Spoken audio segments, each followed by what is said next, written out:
In a room filled with shelves of food and grocery carts, this is where many families come when the fridge is nearly empty. It's not a store, it's a pantry. And then you get to pick one more item on the table. It is a simple choice on the surface, but for families with SNAP benefits at $0, it means dinner. We have some shrimp, some crab legs.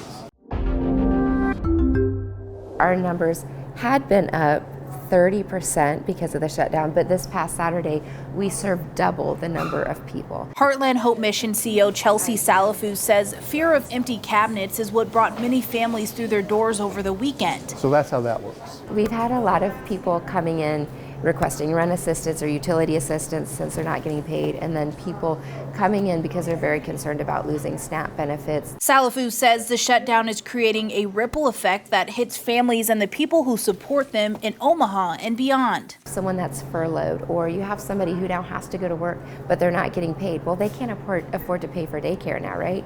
So the daycare provider's not getting paid, or they're not sending their kid to daycare and they're staying home with them, and so now the daycare provider's impacted. The nonprofit is also keeping an eye on WIC. Some families have already reported missed benefits.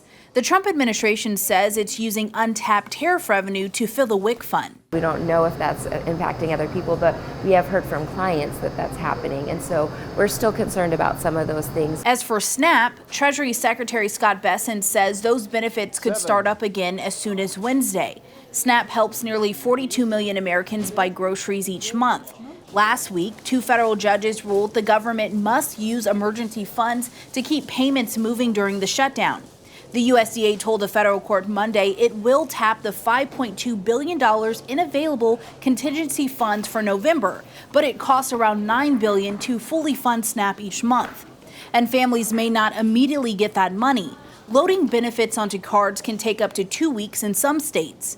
In the meantime, states, cities, and food banks are stepping in to help hungry families. Food banks say they can't fill the gap on their own.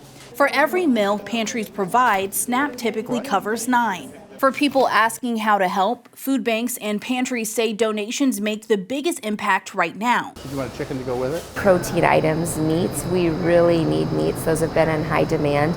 And then side items to make with your meal, mac and cheese, those types of things. Spaghetti and spaghetti sauce, things that are easy to cook. People can also give online, volunteer their time, or organize a food drive at a school, workplace, or church to support families in their community. As a bonus item. For Straight Arrow News, I'm Kaylee Carey. Read more on the government shutdown right now on the Straight Arrow News mobile app or head to san.com.